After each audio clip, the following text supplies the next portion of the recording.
there, you're watching Nightline with me, Liyana Hassanel. News making the headlines. Apex Court commutes death penalty and life terms of 11 drug convicts. And Altantuya's murder, no extradition of Cyril due to his death sentence.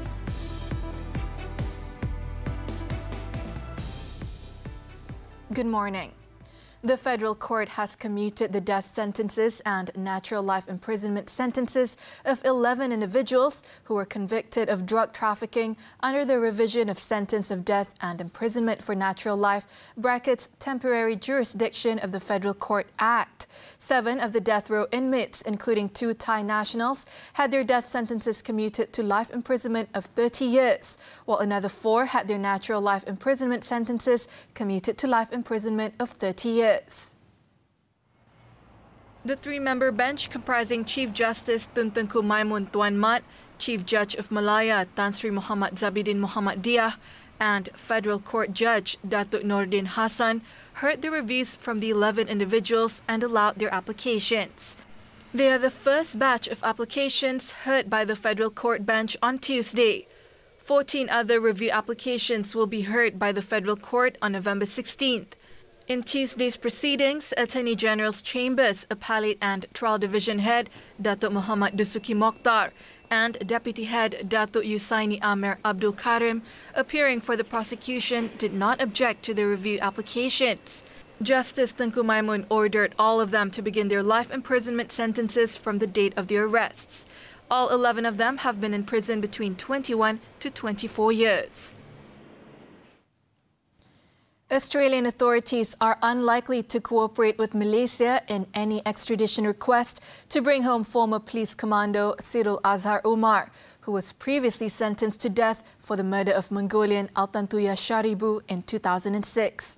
Inspector General of Police Tan Sri Razaruddin Hussein said that as long as the death sentence on Cyril remained enforceable, it is unlikely that Australia would cooperate in his extradition. Kita perlu melihat kepada dia punya dual criminality.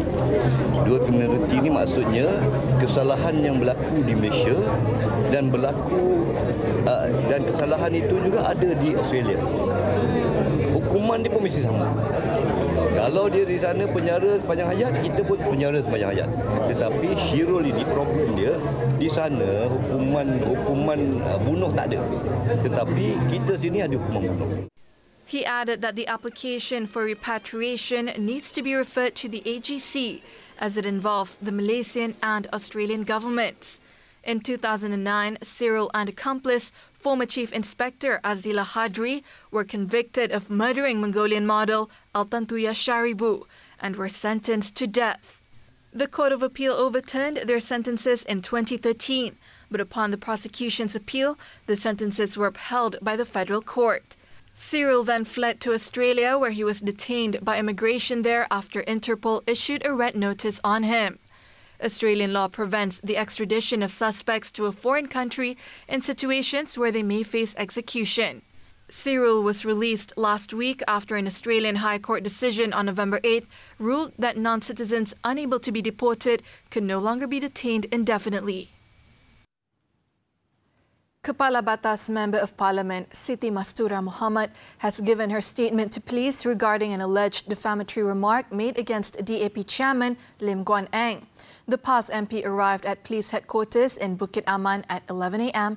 and left at about 12:30 p.m. Her lawyer Ahmad Amzar Ahmad Azlan said they will provide full cooperation in the police investigation.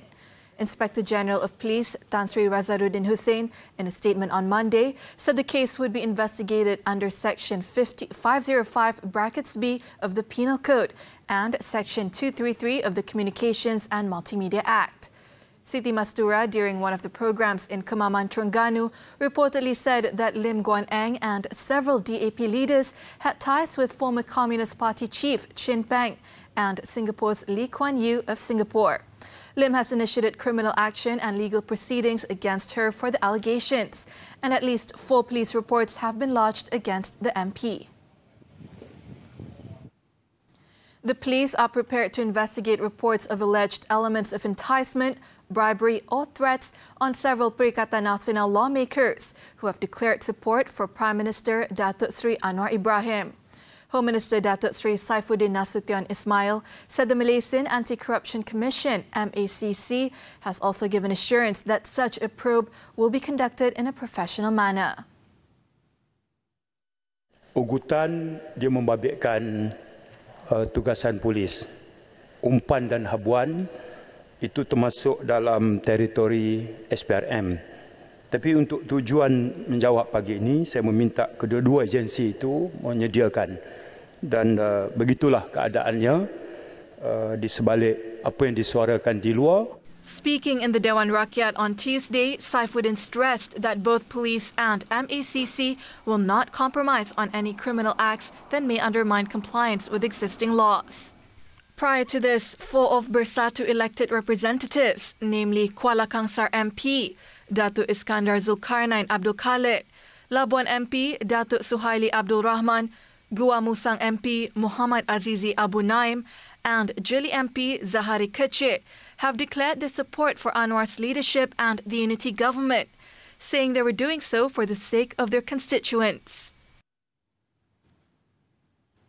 Prime Minister Datuk Seri Anwar Ibrahim arrived in the United States on Tuesday for the 30th Asia-Pacific Economic Cooperation APEC Economic Leaders Meeting from November 14th to 17th.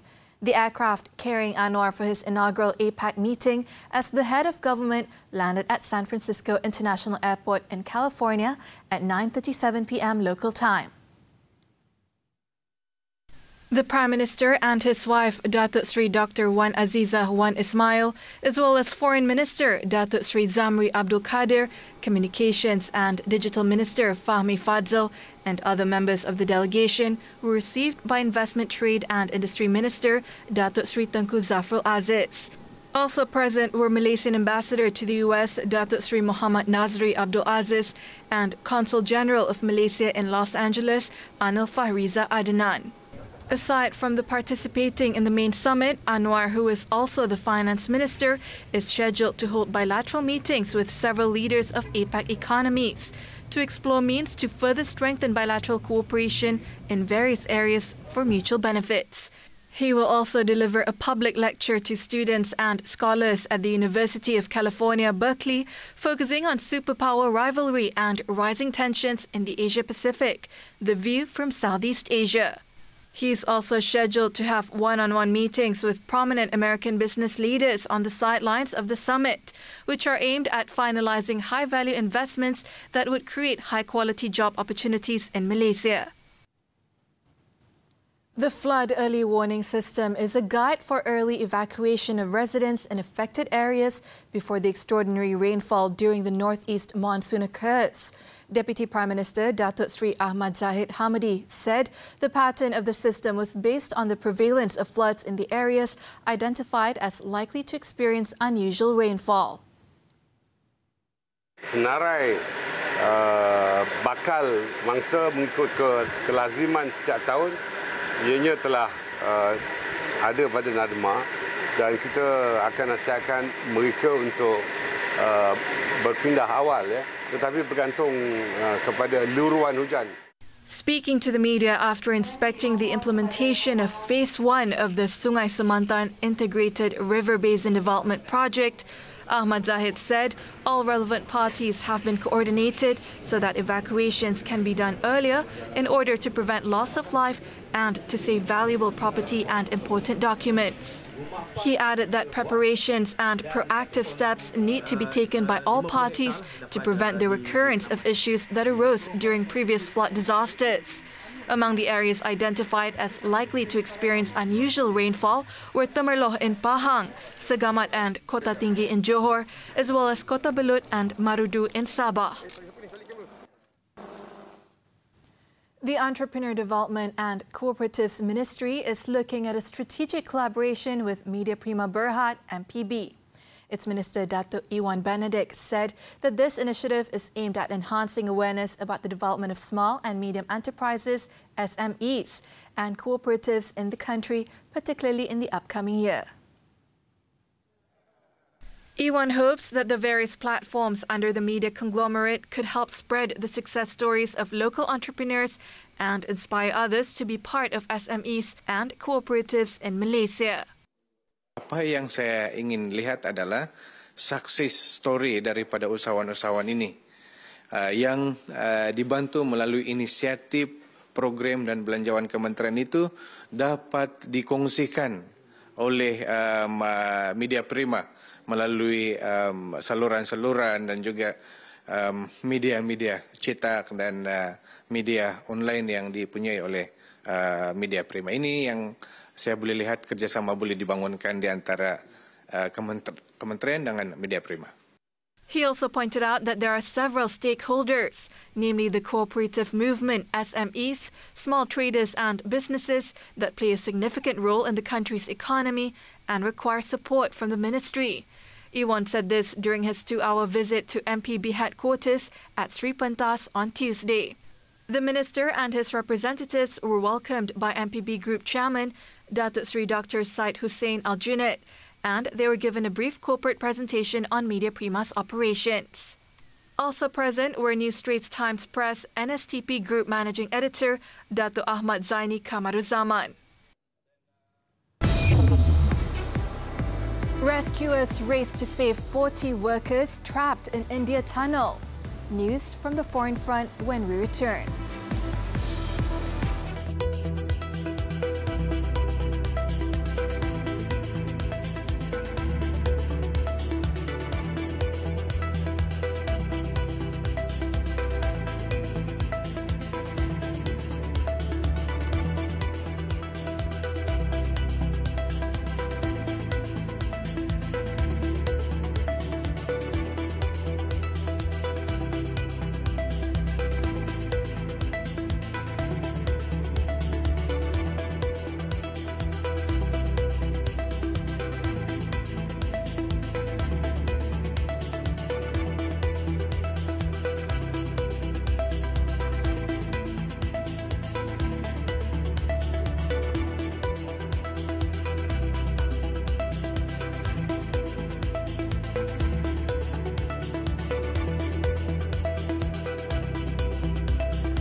We're back with news from the Foreign Front. The Zionist regime's atrocities against the Palestinians showed no signs of abating as Israel ramped up attack in the besieged Gaza. In its latest act of brutality, dozens of Palestinians were killed and wounded as Israeli forces target Khan Yunis with a flurry of strikes, despite ordering civilians in the northern Gaza to flee to the southern, which they claimed to be a safe zone. It was also reported that an Israeli airstrike in the Jabalia refugee camp in northern Gaza has killed over 30 Palestinians, with dozens others injured and 12 homes destroyed. The UN, meanwhile, said hundreds of thousands of people who remain trapped in parts of northern Gaza due to the Zionists' attacks are at risk of hunger, thirst, disease and violence. It was also reported that so far, 40 patients at Al-Shifa Hospital have died and dozens of bodies had to be buried in a mass grave inside the complex, as the civilians are trapped and are being surrounded by Israeli forces. To date, Israel's bombardment and ground invasion of the Gaza Strip had put 25 of the besieged territory's 35 hospitals out of use, with the death toll at more than 11,200 Palestinians.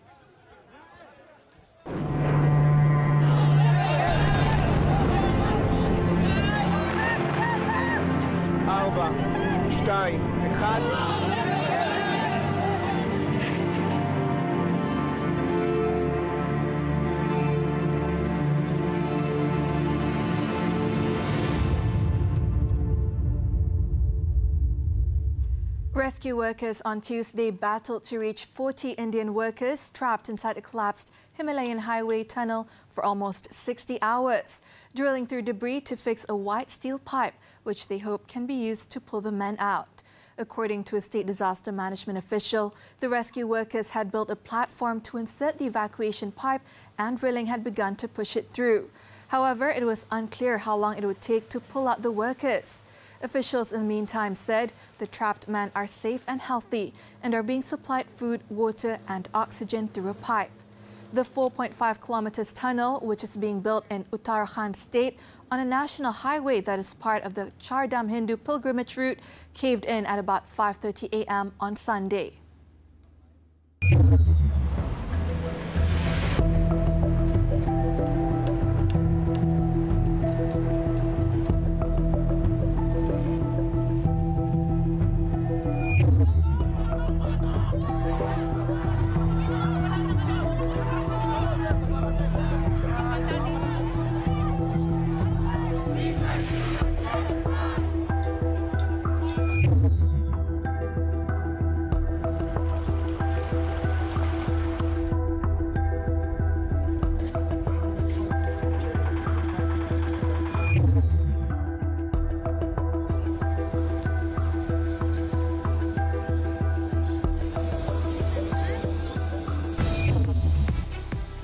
National top women's doubles made a winning comeback.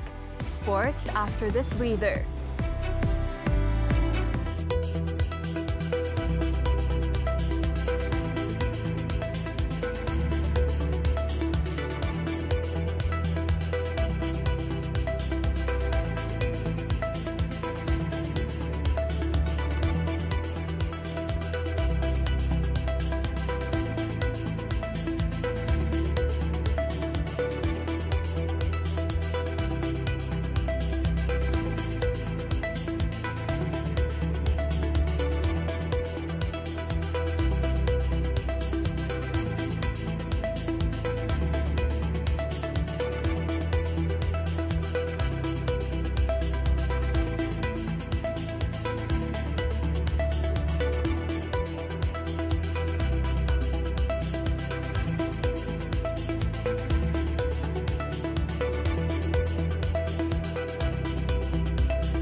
Welcome back.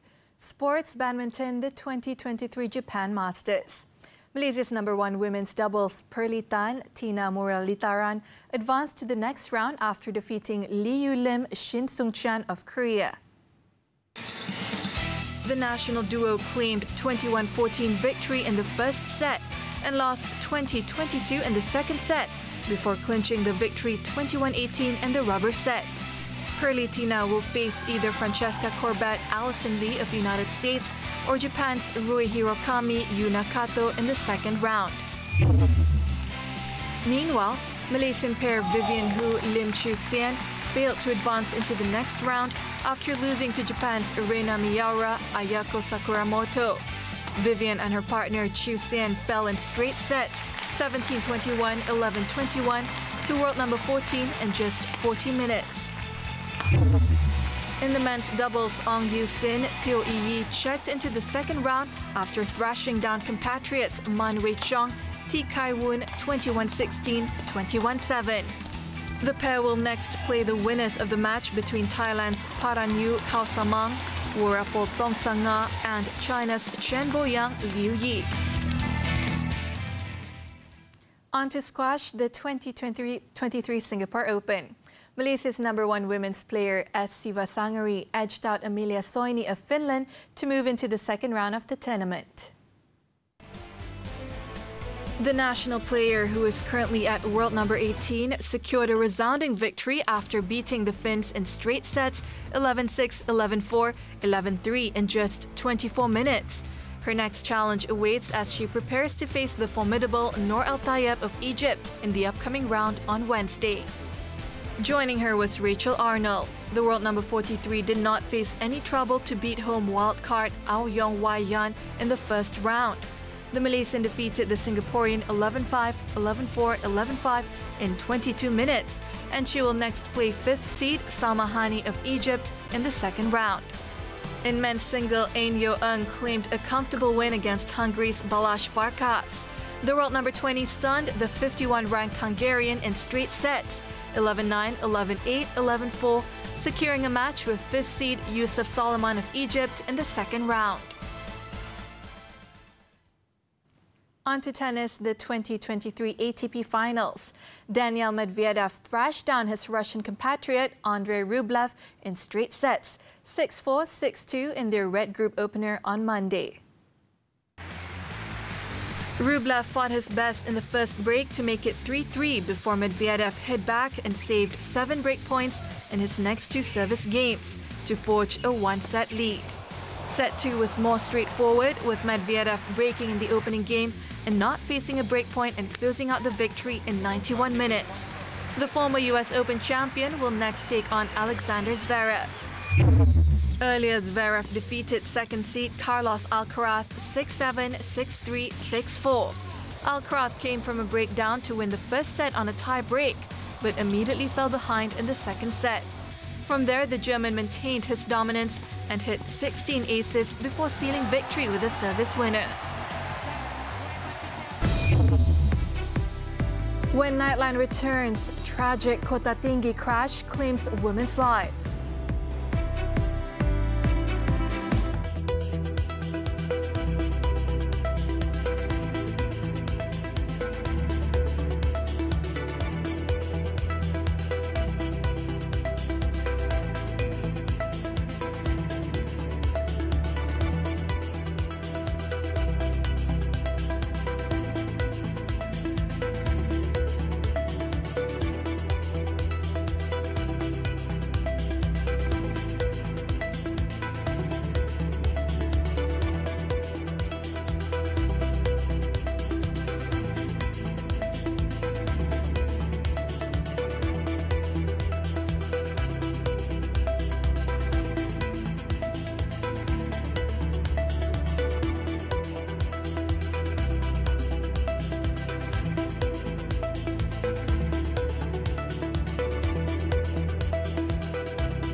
In Johor, a woman was killed while 9 others were injured in a road accident involving 2 vehicles in Kota Tinggi on Tuesday.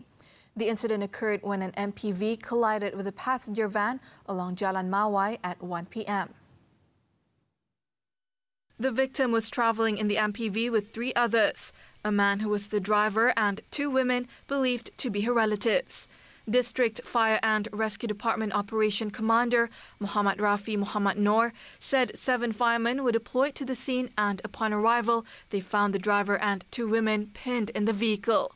One of the 2 women was pronounced dead by the accompanying medical officer, while the rest sustained injuries in the crash. 6 men in the van were also hurt but managed to make their way out of the vehicle. All the injured victims were taken to Kota Tinggi Hospital for treatment, while the woman's body was handed over to the police for further action. Kids say the darnest things, especially when they're toddlers. But for children suffering from speech delays, just stringing a few sentences together is a challenge.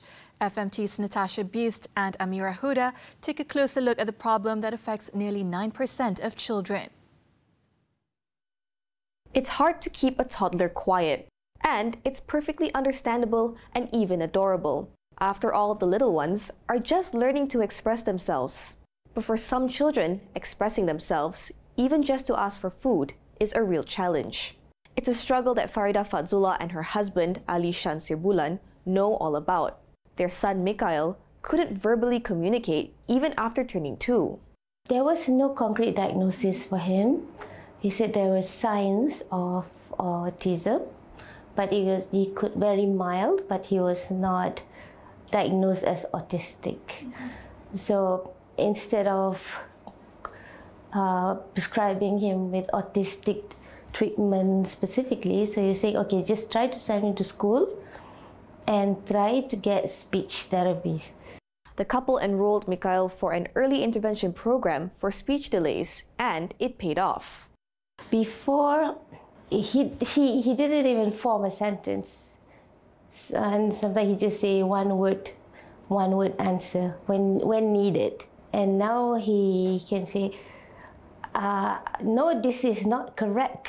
So he can communicate in that sense. Mikhail is not alone. It is estimated that up to 9% of children suffer from speech delays. This is why it is important for parents to keep close tabs on their child's speech development. By the age of 3, children typically have a vocabulary of 100, 200 to 1,000 words and able to use some simple, short sentences to express themselves. There are other signs too, aside from a limited vocabulary. Difficulty to follow commands, follow instructions, difficult to express themselves by using words or gestures effectively, lack of social interaction with others. Spotting signs of speech delay in children is important, as is accessing speech therapy, which is where it gets complicated. Options for treatment can be costly and scarce, especially in rural areas. Galen Center for Health and Social Policy CEO Azrul Khalid believes the government can address this unmet need through a clear commitment in the form of budgets and building capacity. Awareness campaigns and equipping educators are another important aspect in early detection, Azrul says, without which some children will continue to suffer in silence. Natasha Buist and Amira Huda, FMT for Nightline.